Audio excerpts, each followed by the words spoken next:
To have a voiceover agent, the dream of every voiceover talent, right? The holy grail of voiceover, having access to jobs, the best jobs from the best clients. If I could only get an agent, then everything would be smooth sailing, right? Well, we'll talk about that this morning on the live stream. I'm so glad you're here. My name is Bill DeWeese. I am a professional voiceover talent. I've been recording for 17 years. I've recorded over 10,000 paid voiceover jobs for many, if not most, of the world's major brands, as well as a lot of small, medium market companies and advertisements, business narration, 41 audio books, video games. I mean, you name it. At some point, I've done it. So, what we do on the live stream weekday mornings, we get together so I can just share a few thoughts regarding voiceover, a tip, a trick, a strategy, some motivation, all to help you become more profitable as a voiceover talent. I want you to take your passion for voiceover, excuse me, and turn it into profit. It's all about being a profitable voiceover business because most people I talk to, if not all, their goal is to be full time, and perhaps it is for you, perhaps it's just a side hustle for you. Doesn't matter.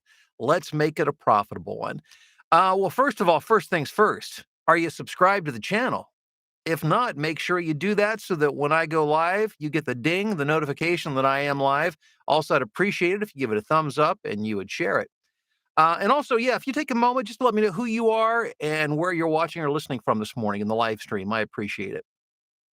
So, when I first got started, let me tell you a little story.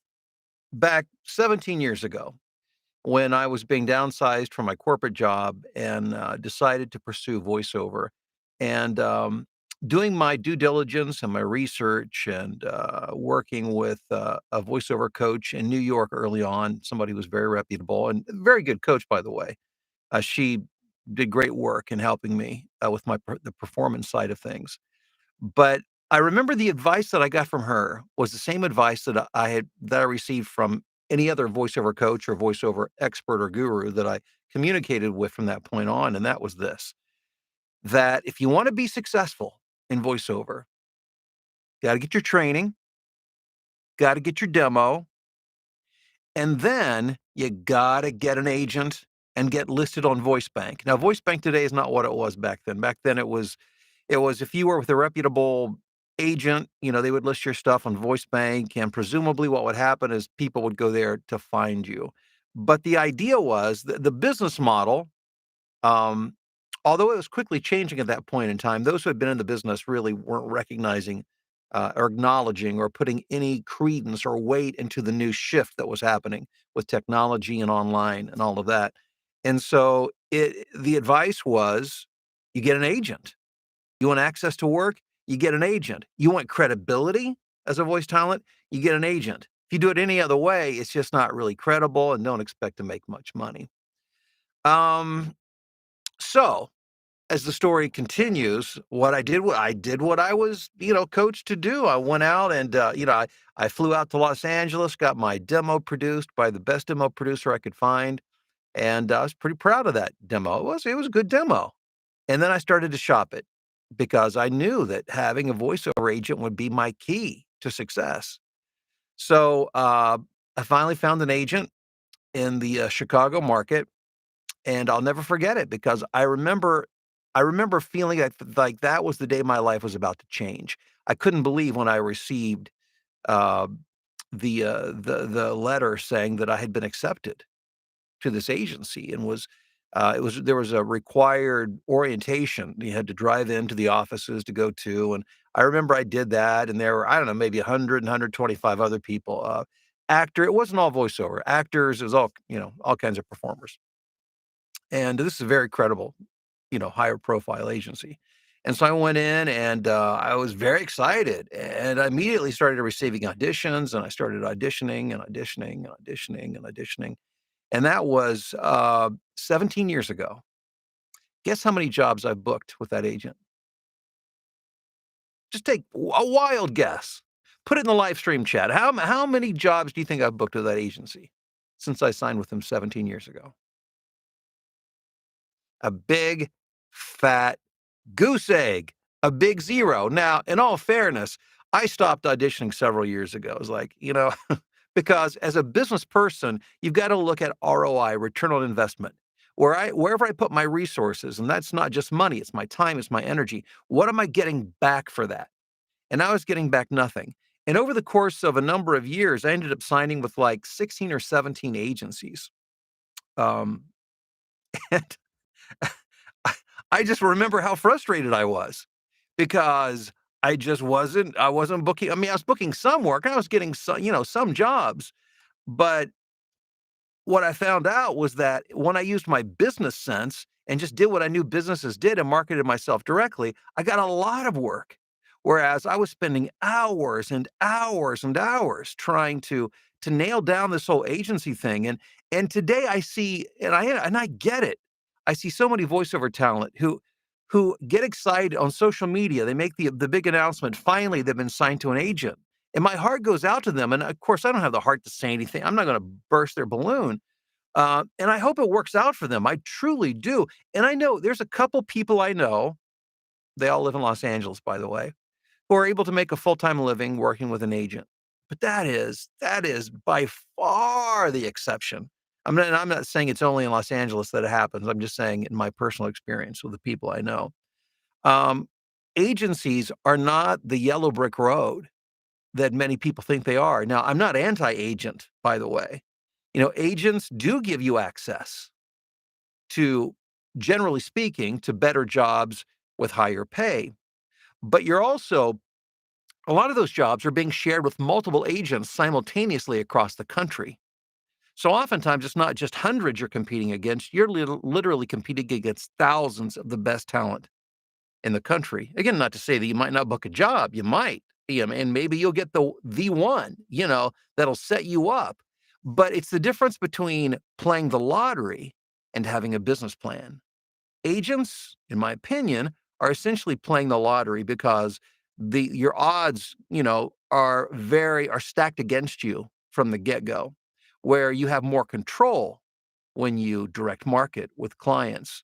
Now, over the years, I've found there are a couple of agents that I've been able to have a semi-steady stream of work with, and I've continued to audition for and have somewhat of a relationship with. Um, but that's out of like 17 agents. So again, I'm not here to anybody bubble. And I get it because I was there. I mean, I remember thinking, "Oh my gosh, I've arrived." I thought this was it. It was my seal of approval of legitimacy. You know what? That entire mindset, that business model is so completely outdated. Now, if you want an agent or 2 or 3 or 5 or whatever, that's fine. There's nothing wrong with that. I would just say this, make it a part of your marketing mix. Make it a marketing channel, not a marketing plan. Because if all of your eggs are in that basket, that is a really difficult way. The odds are so stacked against you. And then even when you're working for an agent and auditioning, keep track of the time and the number of auditions. And if you're not booking work with them, go to where you are booking work. That is the best advice I could give you this morning. So I think the big picture is this. There's been a shift. The shift started years ago, 25, 30 years ago, and it continues to shift today. And it will be changing in the years to come. And that shift is away from traditional gatekeepers, unions, and agents who had all the power because we didn't have the tools that we have today of communication, the internet, computers, the ability to cheaply create a studio and to do the work from home. So they held the power. But today, they do not hold the power. You hold the power. You have the tools. You can create your own business. You can create a business plan that will allow you to find work where you can find it and to get paid, as opposed to waiting for some maybe, hopefully someday, wish upon a star kind of thing. Again, I don't play the lottery. I just don't play the lottery, and I'm not even I'm yeah, and I don't play the lottery, but I don't play the lottery in voiceover because I play the odds. I always play where the odds are in my favor, where I have some control. And, when you and let me just mention the voiceover blueprint. Check it out, the link below. When you're the voiceover blueprint and you're following a real business plan and strategy, now the numbers shift. The house no longer has the advantage. You're not in a casino. You're in a business. You have the advantage. You now control your destiny. Doesn't mean you don't have to put in the work. You certainly do have to put in the work. But now you know it's a numbers game and you can make it work. Whereas the other has left so many people frustrated and alongside, just alongside the road, as life has gone on. And I'm just grateful that I survived it. Because had I stayed on that road, if at one point I did not decide to trust my own instincts and my own experience, I would have been a casualty of voiceover. My gosh, 16 years ago, I would have just been left alongside the road as well. And, who knows what I'd be doing today. I mean, I'm sure whatever it is, I would, it'd be fine and good, but voiceover, I mean, it wouldn't be voiceover. It'd be, something that it would have been a second or third choice. So I want success for you. I want profitability for you. So I'm not saying don't have an agent. I'm not saying dump your agent. I'm saying look at the big picture, keep it in perspective. Make sure that whatever avenues of marketing you use, make sure that they produce for you. And if they don't, after a reasonable amount of time, move on. Yes, you have to develop your skill. And yes, that's a big part of it, obviously. Your skill, your demos, your auditioning skill, all of that plays into it. But make sure that you're investing your resources, your time and your energy where you're getting a return. And if you're not, hightail it out of there as quickly as you can.